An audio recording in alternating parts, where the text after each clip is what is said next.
A lot of people heard this person for the first time when she appeared with LL Cool J on Doing It Well, but she actually started a career way before that song came out. Years prior, Heather B. She started her career. I remember when the song came out being in Northern California called Wild Thing, right? And the reason why I knew this song because Tone Loc was a good friend of mine, and he was signed to Delicious Vinyl Records over there with Young MC. And Young MC used to write a lot of music for Tone Loc. So did Def Jeff, who was from Jersey, I believe, was signed to Delicious Vinyl Records. I'm going deep into my repertoire right now because I've been around a long time. Take us there. I've been around a long time. That was back in 1988, I believe, when that came out. Then maybe 4 or 5 years later, it seemed that something resurfaced, right?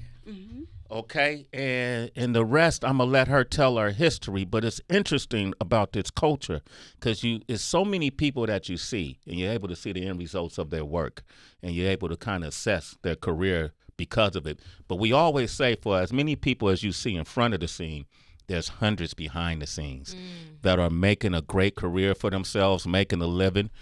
Maybe not at the with the visibility of some of the stars you've seen, but people have sustained. I told you about a song she made in 1988. It's 2024, and she's still shining. I want to welcome her to the show. Ladies and gentlemen, give it up for the one and only Leshaun Will. Yay! She's here. She's here. She's here. And she's doing it well. She's doing Doing it well. What's up, Thank you, Leshaun? guys. Thanks, Sway. Thanks, everybody. Oh, my God. I'm so excited to be here. It's good to have you. Yes, I'm so excited to be here. This actually came about. I just have to, shout out one of my co-stars from my YouTube channel. And she said, Heather B was looking for you. And so I was like, okay, let me hit up Mandy, my manager. And Mandy was like, me and Heather real cool. She hit up Heather. 2 weeks later, here I am. Here you are, right? Here I Heather am. spoke highly, too. Well, it was important. We were doing a woman-to-woman Wednesday, and we were having this conversation. Tracy, me, DB, Torch, everybody, that particular Wednesday. I don't know if Mike might have been in the room as well. We were talking about songs and how a lot of times people are hearing songs and don't realize they're remakes or versions of songs that were out already. And your name came up. And I told the history of your song, and I was like, she needs to be featured on the Sway in the Morning show. It's great that we have these other platforms, but people need to see your face, and people need to know that it's you. I don't know the reason why you weren't in the video. I read that you were pregnant possibly at the time when Elle was doing the video, but it was back then videos were so big that everybody knew everybody from the video. And to me, I had met you years before, but it's not the same as being in the video for the song, you know, that you're on. And I think it's now time for people to know your history, knew that you had a career prior to even getting on that song, and all the cool things that you're doing now. It's just amazing. We just wanted to give you your flowers. Thank you so much. For real. Yeah, Leshaun. Oh, my God. You got to make me cry. You well, let's hear your story. Can you tell the story? Before 1988, who were you? I was the S, the W, the double E-T, add another L and another double E. I was Sweet Lee, Sweet Lee. From the time I was about 8 years old. My cousin Miles, rest in peace, my cousin Miles used to rap. And my brothers used to DJ block parties. Y'all remember block parties? Yeah. Come on, yo. I'm dating myself, but yeah, we used to do block parties, and my cousin thought it was really, it would be really cool to have this little girl rapping. So he wrote this little rap for me, and I was Sweet Lee. How did it go? It went well. They loved me. Well, say the verse. He wrote I don't even remember what. Stop, Sway. She's 8. You got bars? All I remember is the S, the W. I was Sweet Lee. And then my cousin would, just put me out there. So that was my first taste of, rapping and rhyming. And then as I got a little bit older, I'm an artist, and I just use different mediums to express my art. So it was poetry that I started doing in junior high school. So I was writing poetry. I was, writing love letters for people in school, You was there? Yeah, that's Okay. my road dog So from public school, actually. Okay. And then the poetry went into me meeting producer Jerry Callender. Okay. And Jerry had the basement studio. You know how that is. And went to Jerry's house and started putting those poems to songs. Okay. And to beats and then making songs. And that's how it all came about. Well, you would. I've read you were with a group Too Much or something. Too Much was me and my DJ Shortcut, Lisa. DJ Shortcut. Yeah, Shortcut. Yes, yeah, yes. My little homie. She lived in my building, and we became really good friends. And she couldn't rap to save her life, so I was like, "Well, why don't you be my DJ?" Yeah. And so Jerry started teaching her how to DJ. So she would go over, do her lessons and everything. She became really good, actually. Yeah. So shout out to Shortcut. So so Short, you was at the group Too Much, DJ Shortcut. There's a DJ Shortcut too, by the way, from the Bay Area too. Oh, really? Young man, excellent turntablist. So when I knew it wasn't that Shortcut when I saw Shortcut. And then you write this song. When did you write the song Wild Thing? And was that a response to Tone Loc? No, actually, okay. Tone Loc and my song came out at the same, like right around the same time. Okay. So I had no idea who he was. It's just like when his song came out, I was like, what the, like I was like. You thought somebody heard your song, right? Yeah, exactly. So I thought he bit off of me. He probably thought I bit off of him. I don't know, but he had the backing and he was a male. So, hip hop has always been a male dominated industry. And so his Wild Thing blew up, went crazy. Meanwhile, I was more underground, so. But, I liked his song, but it was just two different things. Two different things. Yeah. East Coast, West Coast, male, female, in a male-dominated industry. Backing, lack of backing. This is true. All of those different things. Yeah. We're going to play Your Wild Thing, the original. Okay? Yeah. Okay. All right, here it is. 1988. And I was fresh out of virginhood. Oh, you just got fresh out of virgin. Is that a school? Where's that campus? Everybody got to leave that hood eventually. Who else lived in that? Yeah, exactly. Was the rent cheap in that hood? It's so funny. Like, I barely had any experience. So I think it just came from growing up in an era where, we had the sexy R&B songs and listening to that music. It just kind of resonated with me in a way, but I didn't have all that much experience, but I fooled a lot of people. Man, you sold the hell out of that. Yeah. You sold it so well. LL wanted to remake it. It was so funny because I remember when the song came out, to me, Leshaun, it was like the first of its kind. Like your voice and the tone of your voice, and I remember what you were saying, but the beat too, it just, everything went together. I mean, you think about what people have said now in music, that's nothing compared. That seems like it's harmless, but at that time, it was like, it was ahead of its time. It was ahead of its time. This is kind of radical, You right? heard this song, heard this song, and your tone was perfect on it. Thank you. Yeah, it was definitely ahead of its time. Like you said, right now, like it sounds... That's mild. It's mild compared to what you would hear on the radio now. But at that time, there was no one nobody doing did that. Nobody did that. So this was pre-Kim. This is pre-Foxy. Trina... all of that. All of that. Beat up bitches Charlie with Baltimore. Bitches with problems, hoes with attitude. Remember all those groups? Yeah. Wow. That was before all of that. So was there any critique? Because I'm thinking about how Cardi and Meg, it's been the WAP. Yeah, the WAP just came out like a few years ago, and they were reflecting back on it and all of the uproar that song and the visual sparked. No, I think people just didn't even care that much. I think they kind of looked at it as, she's not going to go anywhere. That's not going to do anything. And so it didn't make it that far for, I would say, we didn't have Instagram and TikTok and YouTube like that back then for people to even chime in the way that they can chime in now within seconds of a song dropping. But for the most part, it was probably, I would say, the label pushed back. Yeah. More than anything. The label pushed back against your single? the label pushed back. It was like it might be too much, you know. And then, No but pun I'm like, intended. right, that was the name of my group, like too much. But it was more so and then once I got signed to Tommy Boy wanted me to do more pop type songs. What did they consider pop? Well, radio, like radio friendly. But Y'all know they those kinds usually of songs. say do songs like so and so. They wanted me to do songs like Moni Love, you know. Okay.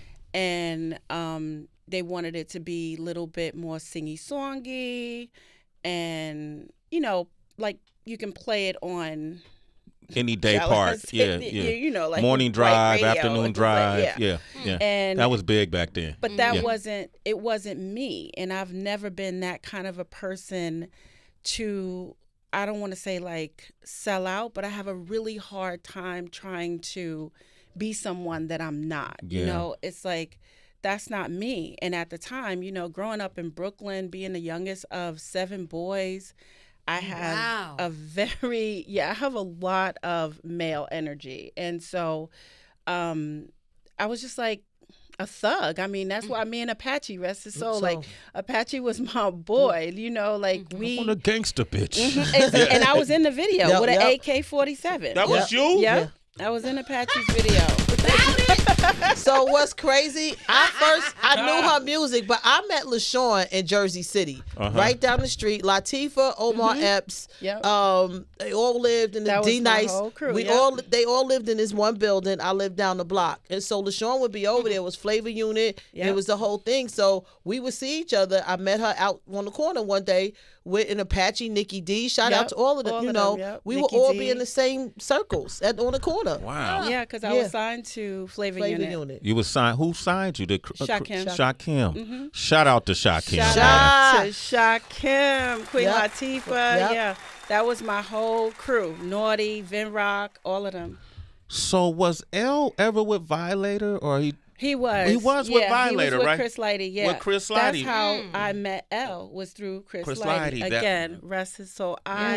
That was my boy. That's where I wanted to get to. Yep. So through Chris Lighty and Violator is how you and LL got together. Yes. Chris called me up one night and he was like, yo, we in the studio. I'm in the studio with L. And we want to do, you know, not a remix. Because it's a different song, but they wanted to use the essence of my song, which was Doing It. So what did you think when he said this? I was like, stop playing, Chris. Like, Chris, stop playing. He was like, nah, we're going to send a car for you, yo. I said, okay. You know, because back in the day, they sent a car for you, you know. Wow. Nowadays, they don't care. They just like, you get there how you get there. You got an Uber. Get an Uber. But, yeah, he's like, we're going to send a car for you. Okay, so I think it was like maybe the next day or whatever. Because things happen fast. Once, you know, in the industry, when they make a decision, they're going to do something. They just like, we need to make it happen. What we need to do, get you on a flight. We need to get you, you know. So next thing I know, I was in the studio with L. We sitting there, we talking, we rapping, we, you know, looking at lyrics, going back and forth. And then I get in the booth. I spit my verse. Next thing I know, they turn around. That's it. So the first verse, the first time I went in that booth and spit is what you hear. You did a first take? That's it. One take? One take. One take, Leshaun? Yes, yes. Yo, but what was, let's go back to writing with LL. Were y'all sitting across from each other? Yeah, we were sitting across from each other. He was, like, L pretty much had an idea of what he wanted. So it was really kind of me just chiming in, you know, like, okay, what about this? He would ask, you know, how you feel about this? What if we do this? But he pretty much had the whole thing set. And, you know, I can't take credit for, like, you know, completely writing my verses because that was like mostly all out. Okay. But then, you know, we went in, did all of that. And the most famous part of the song, the ad-libs at the ends, if I have to say it. The ad-libs at the end. Sway about to ask for a demo. Can you do it and put Sway in the morning at the end of it? Sway after dark. Go ahead. Sway. Yes.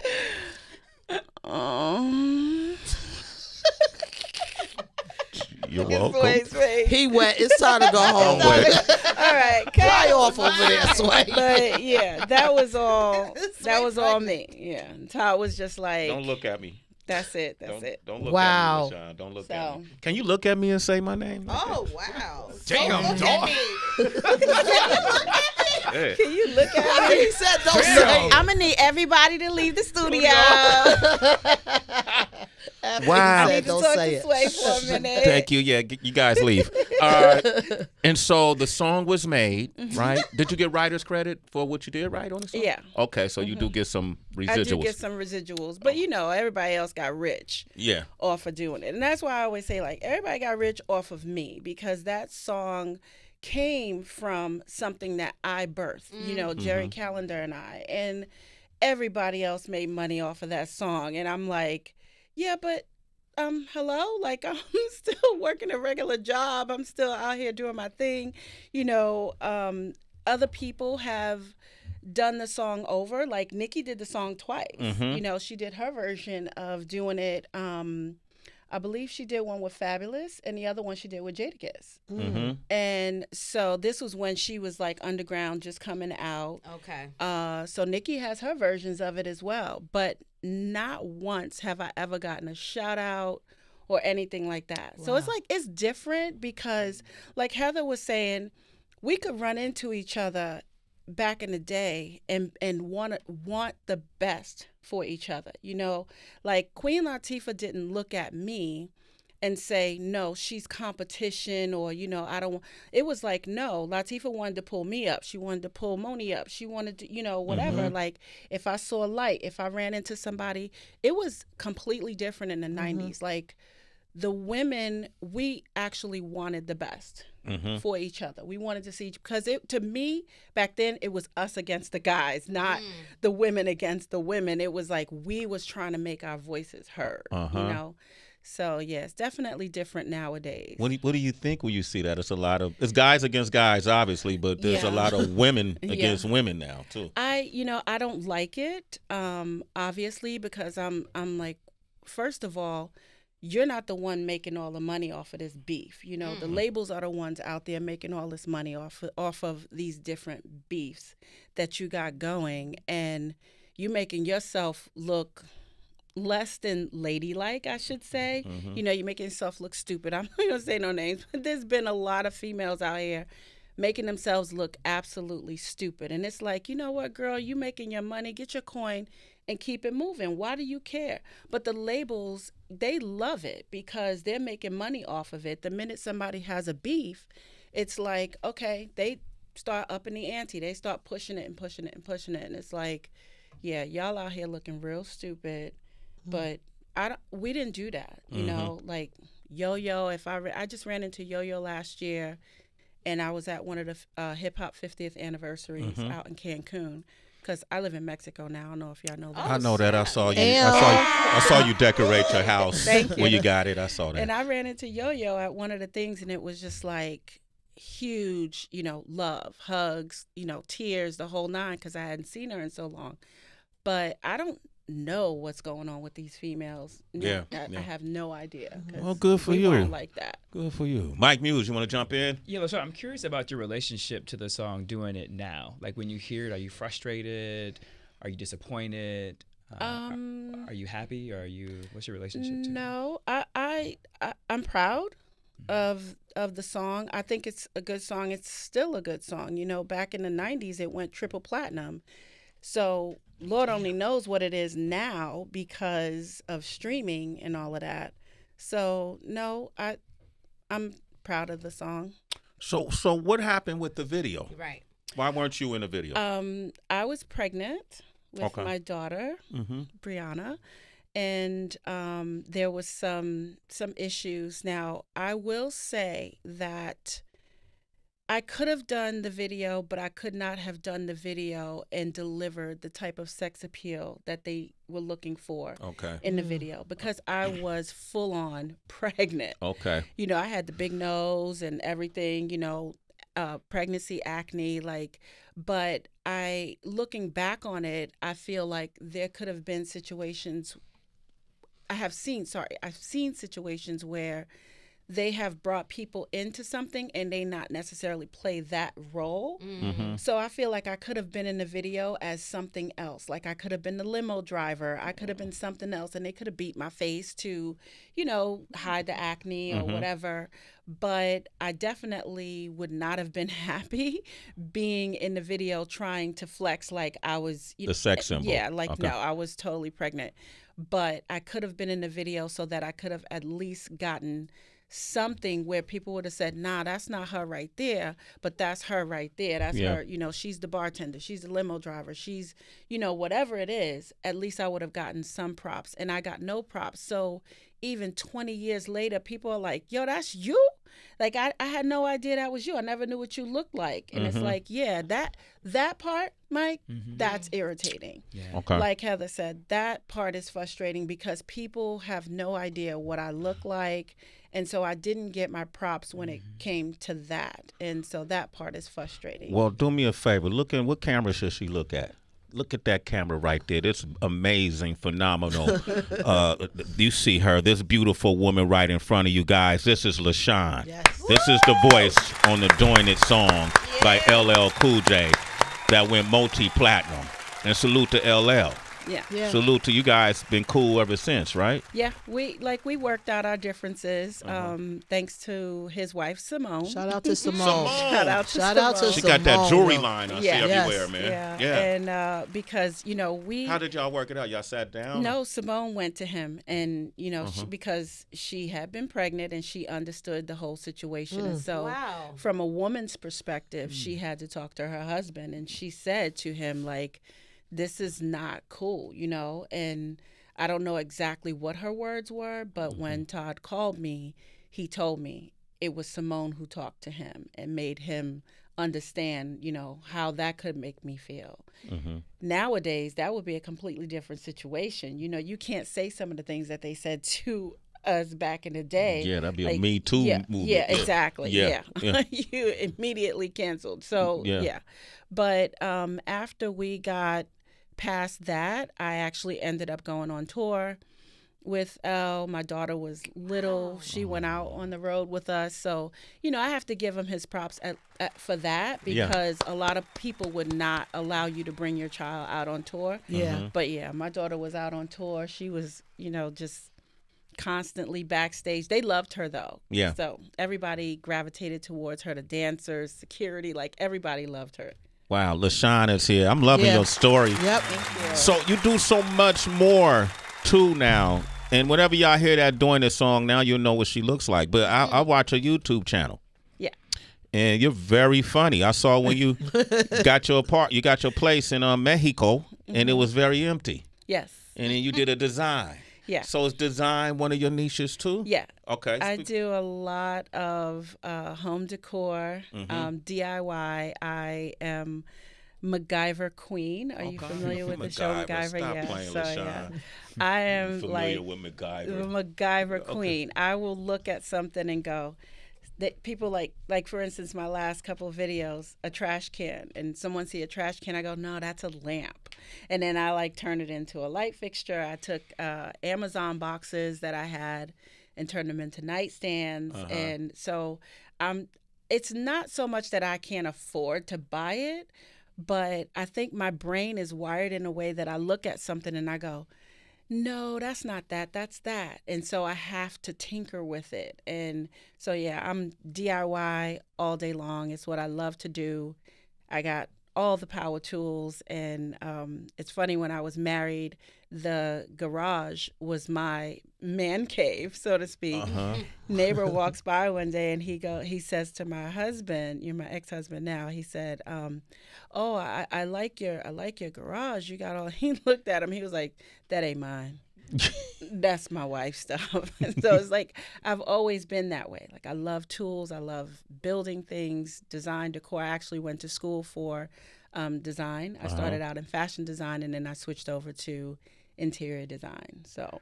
Wow, LaShaun Will. That's your YouTube channel too, right? Yeah. LaShaun, LeShaun Will. How did you end up in Mexico? Because I think a lot of times for artists who stop performing and rapping full time and you figuring out what's next. You know, some people don't move, some people do. The last place I would think about is out the country. So how did you end up in Mexico?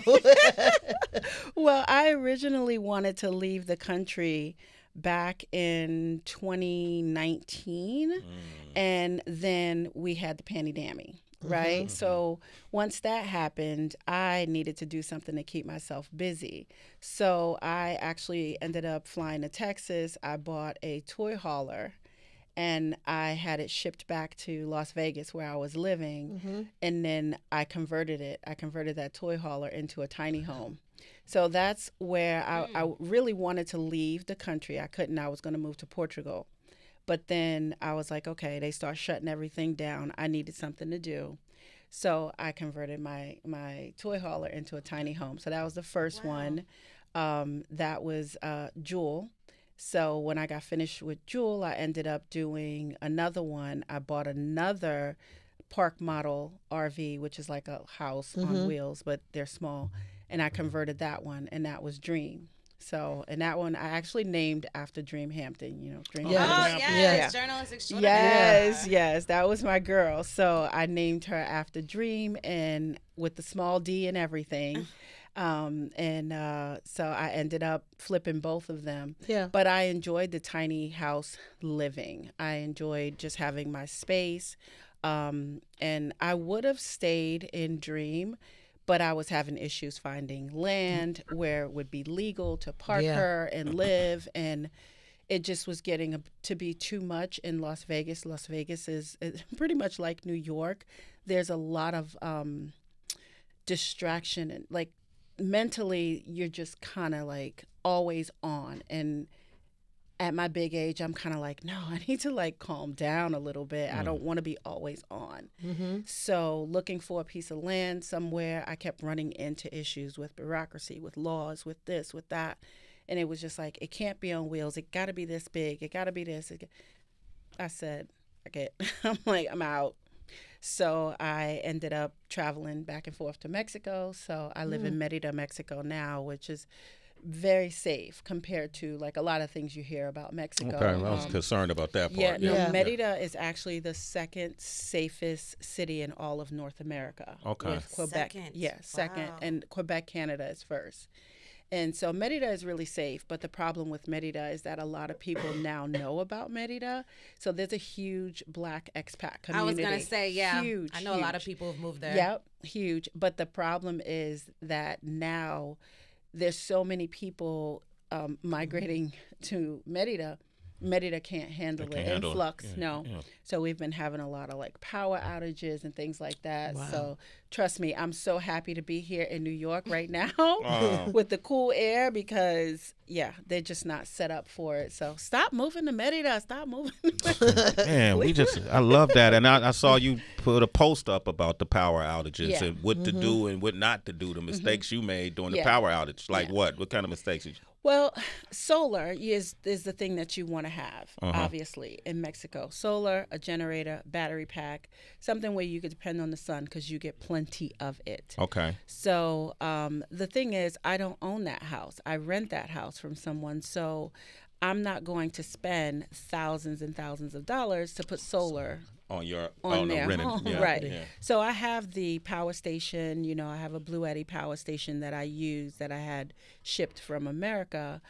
But so it helps for me in that sense, but it's still a pain in the ass, when you're trying to work and stuff like that.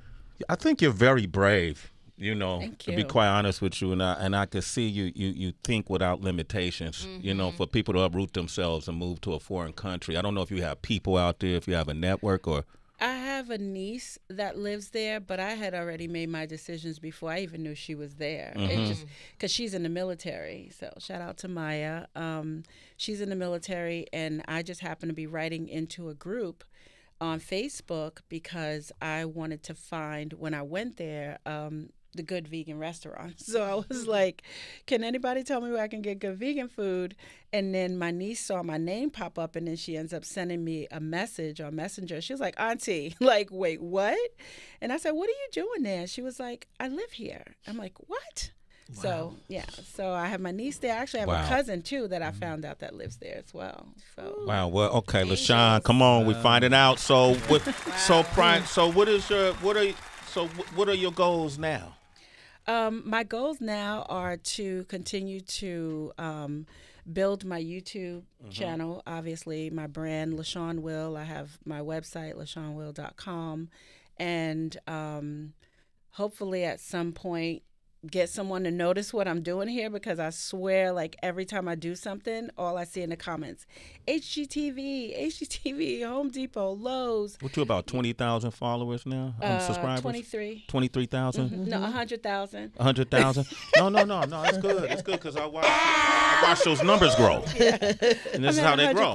You'll be there. You at 1 million. Yeah, I'm getting it. You're at 1 million. Yeah, you got to fake it till you make it, right? You're not faking it. Believe it. You got to go through 23 and 24 before you get to 1 million. This is true. You on your journey. Yeah. Right? So, yeah, I'm hoping to, like, at some point parlay that into more. I'm building the website to do blogs and show people how they can do things themselves, especially women. I have a huge following of women and African American women, and they are actually the ones that are like spearheading the whole tiny house community, and so that's good too. I love that. I feel like if I was to come back to America at some point, which I think that I will, because I have 2 grandkids and I really want to be closer to them. So if I did, I feel like I would end up going back into the tiny house community and showing people how I did what I did, and then continue to do that, and maybe build a tiny house community somewhere, which I think would be nice. I don't know. My godson, shout out to Quay. He just bought some land, so we're doing a little bit of talking. Quay got some land now? Quay got some Young land. Quay got some land. I remember they named him North Quay. Carolina. It was inspired by Sway, so they named him Quay. Wow. Just all this to be a part of the land and everything. I'm trying to get on that land. I'm trying to get to that land.